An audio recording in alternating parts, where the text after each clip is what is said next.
I want to welcome everybody to Lisa Hepfner's MCM Capstone Defense. This is a formal part of the MCM program and the final leg of the journey that started more than 2 years ago. So congratulations, Lisa, getting to the finish line. Our goal is to get you across the finish line today. The process for those that are joining us is that Lisa will have 25 minutes to present the results of her capstone. After that, we will go to a round of questions. So that will be led by Dr. Alex Sevigny, her capstone supervisor, and I am her second reader. So I will then take also time to ask her questions. We'll have at least 2 rounds of questions, and then if given time, we will open it up to the public gallery if there are any other questions. Once that is done, Dr. Sevigny and I will leave the call and review our files and come to a conclusion. And then at that point, we will join back onto this call and give Lisa our final decision on her capstone. So without further ado, Lisa, it's 10:01. You have till 10:26. Good luck. Thank you very much, Terry. Welcome to my capstone presentation, Earned Media in a Digital World, Relationships with Modern Journalists. My research supervisor is Dr. Alexandre Sevigny, and my second reader is Dr. Terry Flynn. We'll go through a literature review. We've got findings, including the positives, the negatives, and the mutual goals. The discussion is a matter of trust. There are recommendations, applications for future research, and knowledge mobilization. Now, I found this cartoon in a recent book about media relations. It's from 1986, and I learned that it was published at the time in a magazine that paid very well, but the magazine itself has been forgotten. I learned this because I wrote to Terry Mosher. At the time, I didn't realize, I knew that he wrote under the pen name of his daughter, Aislinn, but I didn't make the connection that Aislinn Mosher is the same person who teaches at the MCM program. But I reached out to Terry Mosher by email asking for permission to use this cartoon, and I asked him what his motivation was, if he remembered what he was thinking when he drew that cartoon in 1986. And instead of writing me back, he actually called me to tell me the story. He said press clubs were very important to journalists at one time. After work, they'd all go and hang out there and tell lies and drink too much and that sort of thing. So they were very important to journalists for any number of years. But journalists, not having a lot of money, they were always puzzling over how to raise money to keep these press clubs going. Eventually, we decided to let advertising agency types in. And the reason for that, they were often writers, or in some cases, they were ex-journalists, and they always had a lot of money. So that allowed press clubs to really survive. But they didn't always get along. The media types looked on the ad agency types as sellouts. The ad agency types looked on the journalists as interesting people, but they never had any money, and they were always broke, and they looked down upon the journalists a little bit. Terry Mosher said he'd been in the press club talking to an ad agency type about how true this all was, and they decided it would make a good cartoon. Journalists and public relations practitioners knew they had a lot in common. They could enjoy a drink together, but at the same time, they didn't really trust each other's motivations. So the research problem is just simply how and to what extent can public relations practitioners cultivate trusting relationships with journalists? How and to what extent do journalists and public relations professionals have negative views of one another? How and to what extent do journalists and public relations have positive views of one another? And finally, how did the two types of professionals cooperate and identify mutual goals? The literature review starts with the acrimonious yet codependent history. Bentelle's historiography says that PR and journalism are 2 offshoots of the evolution of human communication. They're as old as each other. They've always needed one another. They've always benefited from the other's work. There would have been no mass media without the information that public relations provides. Public relations wouldn't have expanded as a profession without the need for organizations to contribute their voice to that mass media platform. And yet, public relations practitioners and journalists have always been at odds. There's hidden homophily. Practitioners and journalists are often unaware of how much they're alike. They have similar backgrounds, skills, experiences, and they have very similar ethical codes, which we'll return to in a minute. But journalists historically do not have a lot of respect for practitioners, except for the individuals they see regularly and get to know personally. This is a phenomenon. It was noticed first by researcher Dennis Jeffers in 1975. It's known as the Jeffers effect. It basically means that journalists believe that the PR people they get to know are more ethical and more competent than PR people in general. Exit journalism, enter PR. The decline of the mainstream media began in earnest in about 2008, and the situation continues to get worse. You might have noticed the global news layoffs just the other week.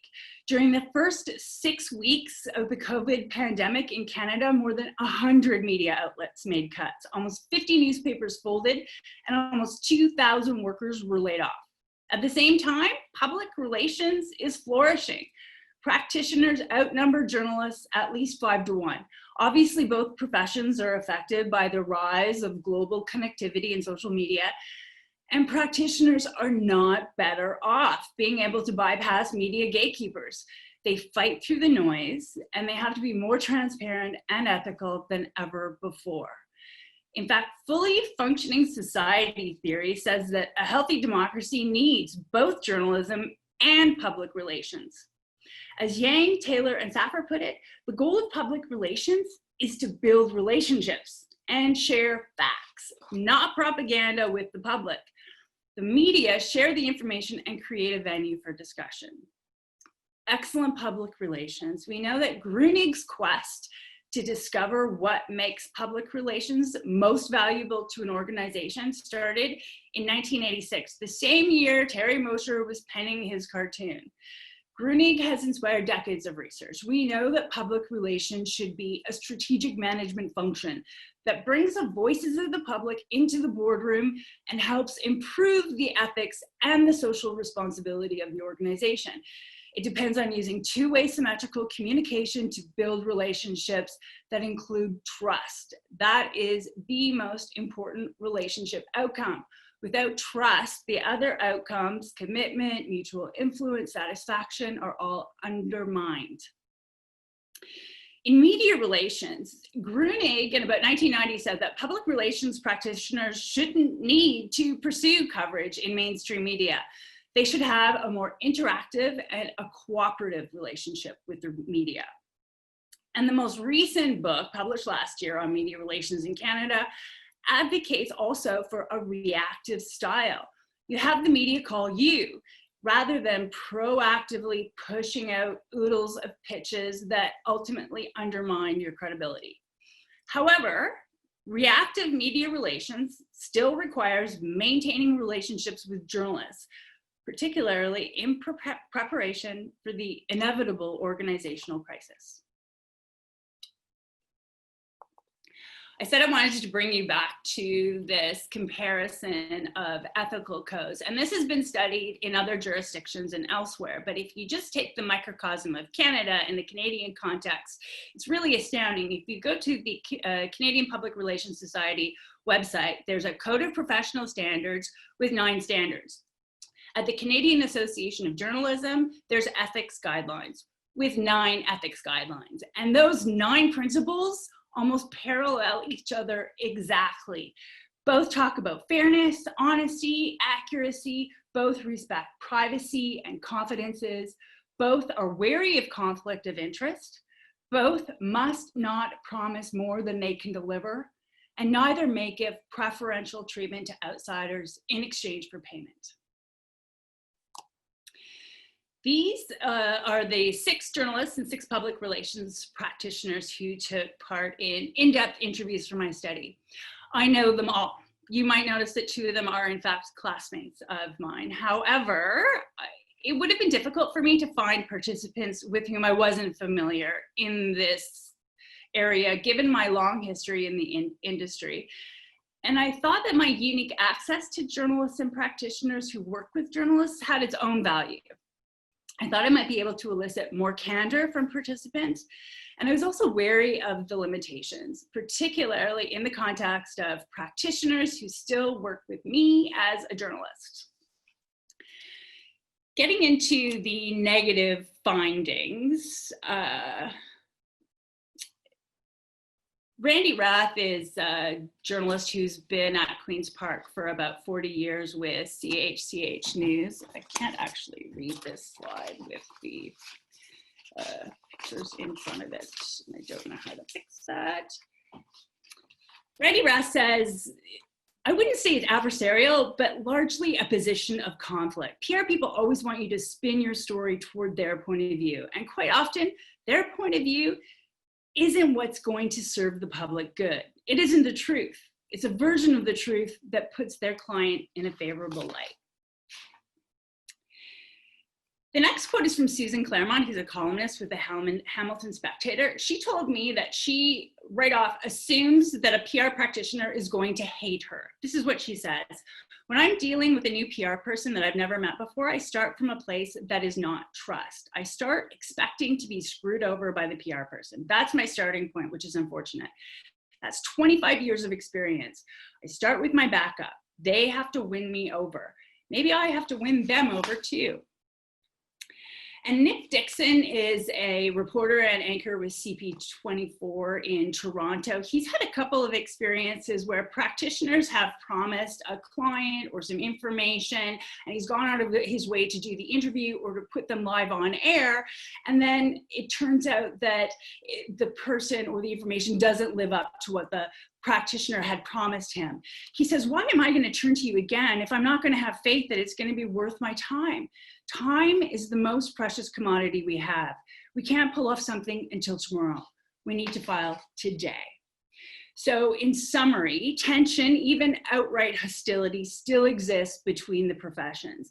Negative experiences are often attributed to unethical or substandard practice. Practitioners and journalists, in many cases, don't understand each other. Practitioners don't appreciate the immediacy of a journalist's work, and journalists don't appreciate that a practitioner's role involves much more than media relations.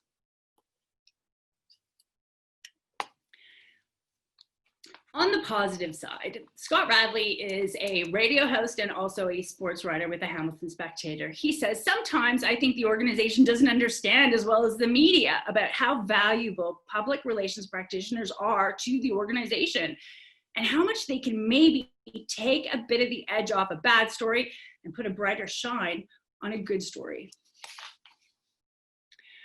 Rob Benzie is the Queen's Park bureau chief for the Toronto Star. He says public relations is a profession, a craft, and the people who are good at it are worth their weight in gold. And back to Susan Claremont, the columnist for the Hamilton Spectator, who assumes that public relations practitioners will hate her. She does have several good relationships with several practitioners, and this is the difference. She says, I would take their call if I got an unexpected request for a story, or I got a pitch for a story from a PR person I have a good relationship with. I'm going to always take that into consideration and see what I can do. So in summary, both professions appreciate the value of positive relations with the other. Practitioners like friendly, honest, and fair journalists. Journalists like friendly, prompt, honest, forthcoming practitioners. And the Jeffers effect was substantiated. Journalists in this study did find that the practitioners they knew, because they'd met them many times, they'd worked with them often, they'd gotten to know them, they felt those practitioners were more ethical and competent than practitioners in general. When it comes to mutual goals, there were a lot of great ideas from participants about how journalism and public relations are alike. Christine Darbel says, it's making a better society, helping Canadians be smarter and safer and have better knowledge of certain topics. We're both trying to do that. Back to Robert Benzie, he has like other participants, examples of what practitioners or journalists could do to win their respect. And often it was about taking a minute to really listen and understand the other person. Rob Benzie says, I find personally, if someone is willing to say, can we talk off the record? And I'll tell you the real story of what's going on for context, and then I'll give you on the record quotes. I like that because it helps me understand an issue. And back to Susan Claremont, she says, building relationships is absolutely key, but that can only work if you talk to each other like real human beings and try to connect on some kind of personal level. It doesn't mean you have to be best friends, but you should be able to actually speak to them on the phone. You should be able to be polite and consider each other's challenges in their job. So in summary, journalists and practitioners both realize their goals are intertwined and their roles are intertwined and their goals can overlap. Relationships between journalists and practitioners could take time to develop, and they do require consistent honesty and transparency. And a friendly, helpful attitude goes a long way, as does taking time, if possible, to have a conversation to flesh out an issue. This is a word cloud that was generated at buoyanttools.com. And for me, what really jumps out here is the words people and person and story and stories. To me, this says that the more a journalist appreciates the person behind the public relations title, the more likely they are to engage in mutual communal relationships. If the professionals better understood one another, would they be more likely to see themselves as partners in pursuit of a healthy, informed democracy? The discussion is a matter of trust. Trust is the most important relationship outcome. Journalists and public relations practitioners cannot be expected to trust the other intrinsically. However, some measure of professional trust can develop, usually over time, as the relationship is cultivated. Any transgression will destroy trust forever. And acting according to prescribed ethical standards by both types of professionals is necessary if trust will manifest. I have 5 recommendations. The first, be ethical. It is the only way to build trust. Second, understand news. News releases should never be disguised spin. Think local. The media is not some amorphous blob. It is a collection of unrelated, approachable individuals who work in different sized newsrooms in many communities. Small outlets usually are owned by large outlets, and regardless, compelling news will travel everywhere. Be prompt. Deadlines are always now. This was a recurring plea amongst my journalist subjects. Today's journalists file constantly. They need information as soon as possible. Deadlines are always now. If delay is unavoidable, then just respond quickly and explain why. And finally, buy advertising. Support mainstream journalism. Subscribe, read, and encourage corporate sponsorship. In terms of future research, I would like to see some journalism outreach. Do journalists understand that practitioners operate under the same ethical guidelines that they're expected to follow? Could they start to see practitioners as partners in the production of news rather than obstacles? And how well do practitioners understand news and journalism and the state of the industry today? Do they know what a journalist's day is like? In the past, many practitioners were former journalists, but that's not necessarily true today. And finally, could advertising lead to news relationships? Now, this requires some ethical casuistry. Journalists are expressly forbidden from preferential treatment for advertisers. But advertising is support, and it is appreciated by news people, and it does raise awareness of your organization within a newsroom. And after all, they did bring the ad men into the press clubs to save them, so it could merit further study. In terms of knowledge mobilization, I mentioned BLEDCOM 2020. I already presented some of my results at that, and I would hope to present further at BLED and in other conferences. I'd like to submit to both public relations and journalism journals. I think that some of my findings and recommendations could be reworked to help journalists better understand public relations. And finally, I would say that the introduction of some media relations content in the McMaster University MCM program could be helpful, and I would be happy to facilitate anything like that. Finally, my sincerest gratitude forever with my capstone supervisor, Dr. Alex Sevigny, whose kindness, wisdom, and leadership were the impetus for my entry into this academic adventure. This capstone research is founded in his guidance.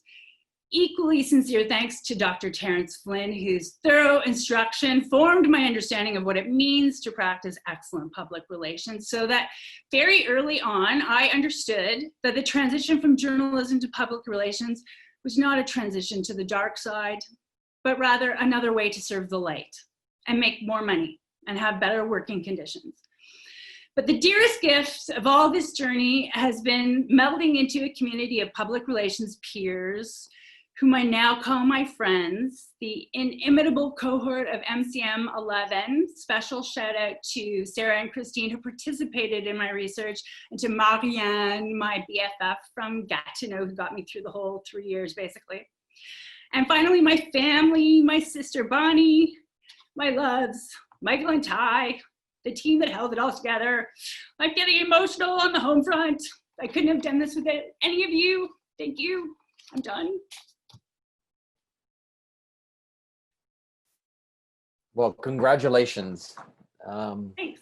I'm so happy that you've been able to advance to this part of the program, and we look forward to your responses to questions that we will ask as well. So, Alex, you have the first round. Oh, I can't hear you. I can't hear Alex. There you go. Now I'm muted. I wanted to preface by saying that it's been an absolute pleasure working with you on this. You've really done a deep dive into the topic, and it was also a pleasure to read it, because it's really very, very clearly and nicely written. So that's congratulations on that. Thank you. I had a question. When you were interviewing both sides, right? Did any of them ever question the study? Like, did any of them ask you why you were doing this, or why the two sides should understand each other? No, I would say almost invariably, they said, what a great idea. I could see so much benefit in finding a way to improve these relationships. I had so many people say, wow, this is so interesting. What a great thing to study. And I'm interested in hearing your results. So I think people were excited. I think especially, I was surprised that journalists were so interested in finding a better way to work with public relations people. Huh, that's great. And when they talk about trust and this idea of co-creation that came out of it, where they're, one of your recommendations is that having the two sides commit to or understand that they're trying to co-create public information that's valuable and honest and in the public interest. Were you surprised at that finding, or how did you get there through this research? Like what made you get to that particular finding from your interviews? I think what led me there was this value of newsworthiness. And to journalists, the public relations people that really got it were the public relations people who understood what was news value, like what is information that should go into the public forum. And I think some of the practitioners understood this as well. One in particular, I remember Peggy Chapman, who works for the Hamilton Bulldogs, says you can't push non-news onto journalists. You lose credibility, they lose credibility if they try and go forward with it. So to me, it was having both sides understand what information should go out there and how it should go out there. Does that make sense? Did that answer your question? It does. It's interesting, right? Because it requires a lot of maturity on both sides in a sense, right? Because it's easier to have an adversarial relationship, right? In some ways. I also had, can I add a little bit? Absolutely. I had one public relations person from the YWCA in Hamilton who used to be a journalist. And for her, it was, as a practitioner, you have to let go a little bit. Everything's not going to come out rosy and perfect looking. And you have to let go and let your realness show. And that's how you earn credibility and show that you're being transparent. You know, you might get a picture on the front page of the newspaper that doesn't show your clients in the best light, but it's real and people will forgive that, and it's more honest. That's great. I have a couple other questions, but I'll let Terry go. Great, thanks, Alex. Lisa, a couple things. I'm looking at your references, and I see, first of all, I was glad to see that you referenced my former Syracuse colleague and classmate, Waimi Yun, in her study that she did. And Caron's work that was published over 30 years ago in the Canadian Journal of Communications called The Relations Between Journalists and Public Relations Practitioners, Cooperation, Conflict, and Negotiation. And it seems like things haven't changed. We're still beating the same kind of issues that have forever been actually studied between these two paradigms, right? The ones that are seeking to the truth and the ones that are seeking to build reputation or awareness as well. So do you ever think that there will ever get to this state of equilibrium that you talked about, where we both see or that practitioners and journalists both see the value in that yin and yang relationship that they would have? I think it would have to start with, I mean, we talked in our first year at MCM about PR having a PR problem. I think journalism also has a PR problem. So until you start out, like as a journalist, I remember learning in journalism school that PR was basically the barrier to information.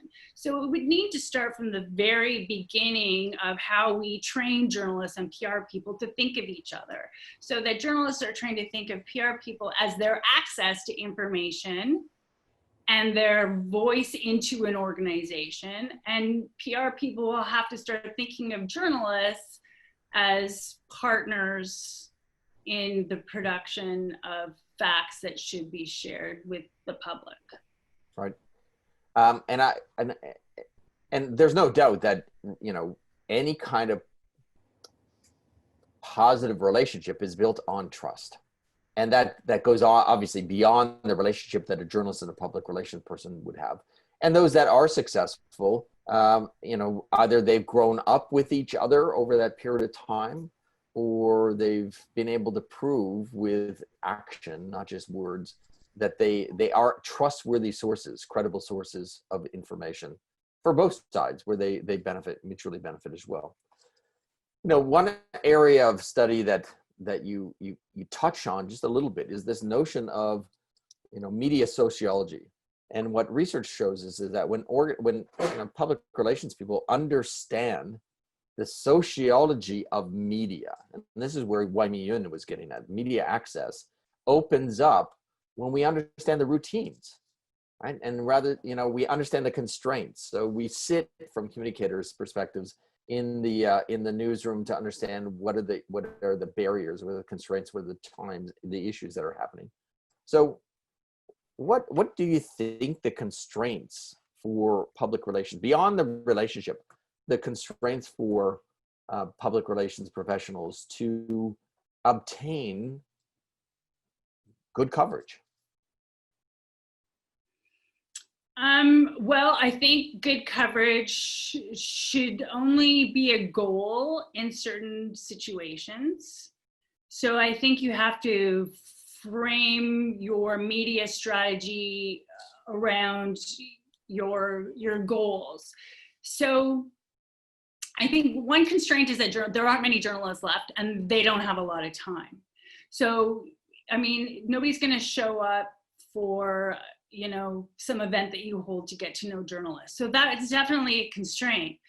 But if you have something that is newsworthy and you have a news conference, then you can start to build those relationships. There are opportunities that you would have to take advantage of. So I would think that. But I also don't think that you start out with the goal of getting good news coverage. I think you use news coverage when it's appropriate. Okay. Alex, over to you again. You're on mute. Man, because it keeps binging, and I don't want you guys to have the bing, bing, bing all the time. I keep coming back to this idea, and it just struck me as I heard you talking, this whole idea of co-creation that we've been discussing for the last 10 minutes, that you brought out so nicely in this capstone, right? Because I really feel that's the thread that came out, right? Mm-hmm. Partnership, relationship. On the PR side, it's actually empowering in an interesting way. Because, you know, Terry, how many times have we said, either in conversation or heard other people say, that often a PR crisis is actually an operational crisis, right? Like that something's gone wrong, somebody's made a bad decision inside the organization, and then there's been bad news coverage, right? So it actually makes the case for public relations to have more of a role within the organization and a strategic counsel role, because it may help. I mean, I don't know if it would, but it may help avert some of those operational crises. So sorry, I just had to pontificate for a second there. You know, go ahead. I would comment on that by saying that for journalists, like when there's a crisis, and I heard this in my interviews, if there's a crisis and something's gone wrong in your organization and someone from the organization comes forward and said, yes, something's gone wrong, we're on it, we're gonna fix it, the story goes away really quickly. Whereas if there's dodging and there's deviousness, you know, a couple of people brought up this sewage gate scandal in Hamilton, then the journalist keeps digging. So if you don't have that PR aspect during your crisis, the crisis is gonna go on longer and harder than if you're straightforward and acknowledge your flaws from the get-go and explain what you're doing and be transparent. That's great. So one of your findings, it can be a little surprising, and it's this idea of, you know, that public relations should convince their organizations to invest in advertising, right? Mm-hmm. And you briefly touched on the kind of ethical challenges that could raise, and you and I kind of discussed this in our conversations as you were researching and writing the manuscript of your capstone. So maybe you could flesh that out a little bit, those ethical considerations, but then and also the positive side. So I do think there's some ethical casuistry. Like, you can't, you know, give preference to an advertiser for any story. No journalist would, you know, hesitate from going after an advertiser if there was a negative story about that advertiser. Those departments are kept separate in every newsroom. There are strict distinctions. However, in smaller newsrooms, if I have a generic story to say where I need to talk to someone who's an expert in HVAC systems, and I could call any HVAC person in the city, I'll say, hey, those Hamco guys are advertising with us. Why don't I give them a call? And I don't know if that, you know, is an ethical transgression or not. But I know that happens. So you have awareness of these organizations. You feel that they support you because you know the state of the journalism industry, and you're worried about your job and you're worried about your employer. And so I think it's human nature to give preference when the playing field is equal to someone who has shown support for you in the past. I can't hear you. Mute again. Sorry, interesting. Yeah, yeah, I think it's a much more complicated relationship than it initially sounds. Because initially it sounds like, no, you can never buy favor, but you're actually not buying favor, and that's what, when you read your thesis, that's what comes out, right? That it's a much more complicated thing, more of like a mutual understanding and support.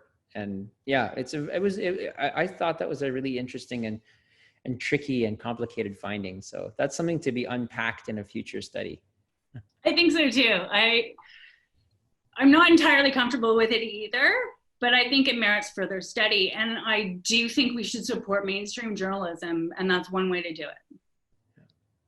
So based on that hypothesis, let me ask you to comment on an inside the ballpark revelation that somebody I know, who's a business columnist with one of Canada's leading newspapers, who has flipped on both sides of the professional spectrum. So he's been a chief communication officer and he's been a business journalist for years. And he shared that he is actually now compensated by how many clicks through subscription that he gets from his columns. So he is incentivized by writing stories, or at least driving people to subscribe based on the work that he does. Is that ethical? So he's making money. His compensation package is impacted positively when he drives more subscriptions to the newspaper through his work.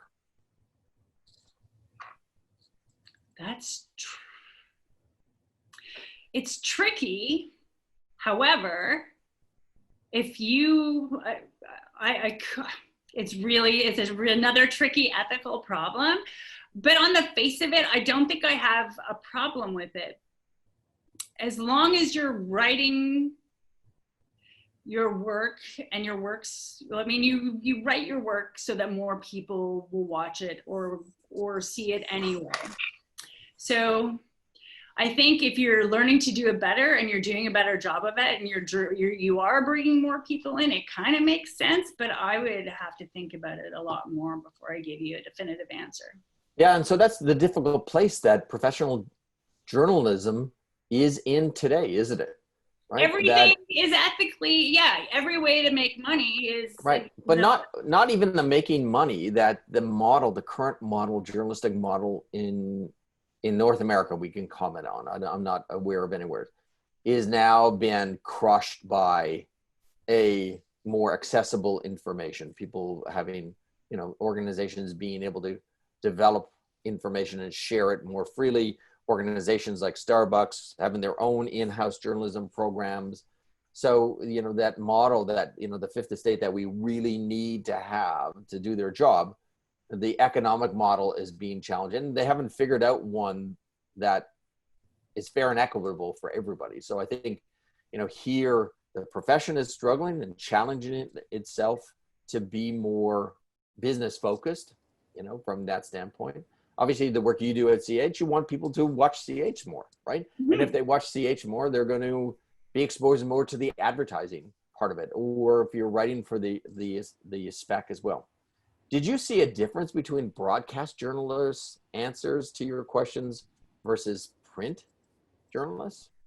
No, because print journalists are facing the same deadlines these days. You're filing all the time. So Rob Benzie at the Star is filing as soon as he has the information. It goes on the website. And then if there's a mistake, he can fix it. But I think it's the same for all daily news journalists today. Last question that I have, and I remember that first day in 7-Eleven where your back was up a little bit. I think you felt at times that you were being challenged. And that's when we had that conversation to say, it's not about the dark side, it's not about the light side, it's about doing the best job that you can. So what, after you've done this research now, what was your greatest aha moment in your research? I would say just how similar the two professions really are, how much they are alike. And it keeps striking me how unproductive it is to have these biases against the other profession when we could be working together. So it's like my dad when he was a Liberal member of Parliament and my uncle was a Conservative mayor of Toronto. They come from the same DNA, but not really the same. Okay, we have a few minutes. Here's just a hint for future Capstone presenters. If you give us a lot of time to ask questions, we will fill the void. It's biology. So is there any question? Martin Waxman has a question. Oh. Yeah, go ahead, Martin. Great job, by the way, and really, really interesting. One thing that struck me was the idea of reactive media relations.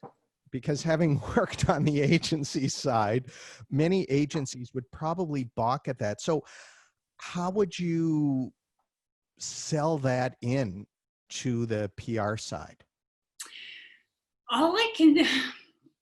I've thought about that because I think that they have this idea that it's helpful, but all I know is that every day I get into work and I just delete 100 emails that are coming from those agencies. I don't even look at them because I don't know the person.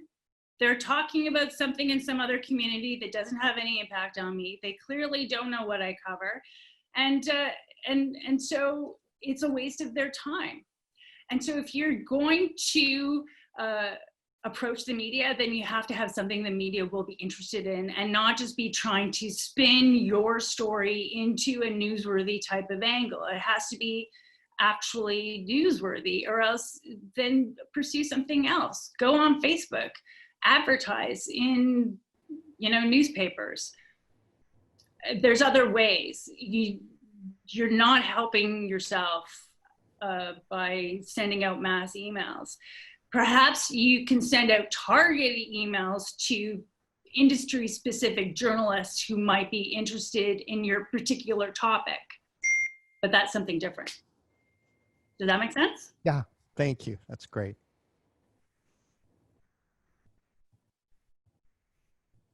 Oh, we have other questions here. I can't see. Susan has a question. Hi, Lisa. Thanks Hi. Very much for your presentation. I'd be really interested in reading your whole capstone if you make it available. Absolutely. The question I have really is,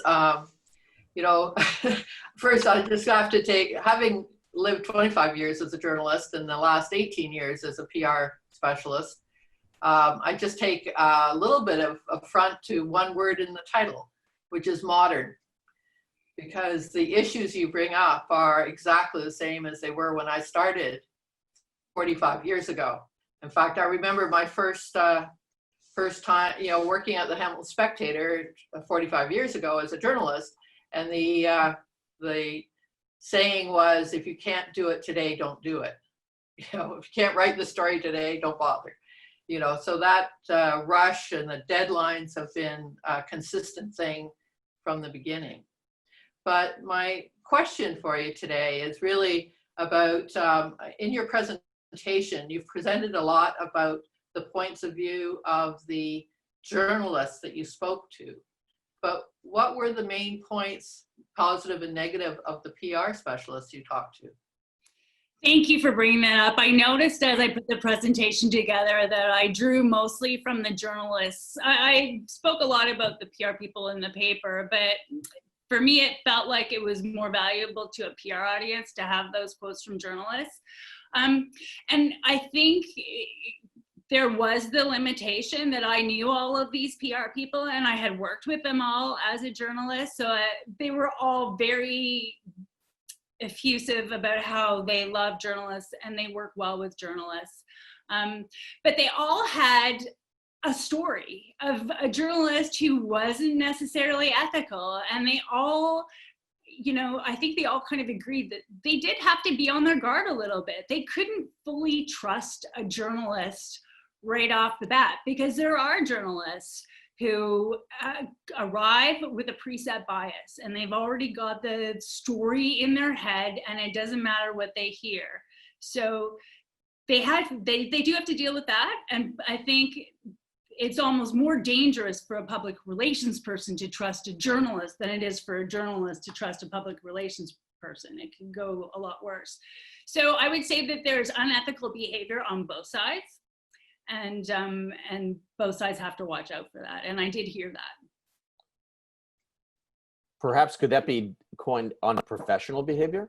Yes. Right? Because I think we have to be careful when we talk about unethical behavior. No doubt there are cases and lots of instances of that, but you know what you're talking about, how do we develop a professional relationship? And in many cases, what you've described in all this, I mean, there is a mirror to the same kind of perspectives, but I agree that there is a limitation in terms of when we as researchers know our subjects and participants well, that we're not, I mean, in some respects they give us more than perhaps if they don't know us, but we might not get the real true story because they want to tell you what they think you want to hear as well. Mm-hmm. Susan, did you have another follow-up or anything? No, that's fine. Thank you very much. Thank you. En français, Marianne, est-ce que tu as une question? Oui, j'ai une question. First, let me congratulate you, Lisa. I'm so proud of you. We've been through this together, and I'm waiting with a bottle of champagne next week for your visit to celebrate. So I had a question because you have so much experience, and during the MCM we had so many conversations, and you know, it's our friendship is the proof that, you know, a good journalist can be friend with a PR person and just share the same interests. So did you find out in your research or by your experience that younger journalists are sometimes a little bit more suspicious about PR practitioners? And my point of view comes from an experience. So when I traveled to the Arctic in Nunavut, there was a journalist on board, and he was a young journalist, and I had to do like the connection between the land and the ship, and he was afraid I would change his text or read his stuff before I transfer it, and I was like, no way. And I was wondering if it comes from the journalist training in university, and if the PR industry should do more to educate journalists about what PR practitioners really want to do or what their mission is. I don't know if my question is clear, but. Yes. So some of the research has looked at that, and older journalists or more experienced journalists do tend to have better relationships with public relations people. One theorist suggested that journalists might just chill out a bit more as they get more experience. But journalists, there was a couple of practitioners in my story that had trouble with journalists who were younger as well, because it's just go, go, go as soon as you get out there, and they don't have the same life experience to bring to the job. So it can mean that they don't understand the full extent of what's going on. They don't understand the ethical considerations. But there's definitely research that shows that the longer journalists are in the job, the better they interact with public relations people. Thank you. I didn't know. Did that answer the whole question? I can't remember. No, it's very clear, and it actually confirms. I didn't know there was research on that about like the experience of journalists and their relationship with PR practitioners. So very interesting. Thank you. You're welcome. Okay, if there are no further questions, Dr. Sevigny and I will go mute on our video and mute on our mic, and we will return probably within an hour or two to. Can I just say one thing? I just wanted to say to Susan, Amy, I did read your study and I almost quoted from it in my study. So I just wanted to give you an extra shout out and thank you for sharing that with me. I used it extensively. I looked at it and your work, I stood on your work. I stood on your shoulders to complete my work. So Susan, Amy, thank you for that. Dr. Sevigny, you have a decision. Yeah, so congratulations, Lisa. You've passed the program with an A, and you got an A on your capstone. So congratulations. Thank you. That equals we call that passing with honors. So good for you. And it's been a real pleasure working with you. Now you're a member of the McMaster Communications Management alumni group. Amazing. Thank you so much to everybody. It's been really an incredible journey. I have learned so much, honestly.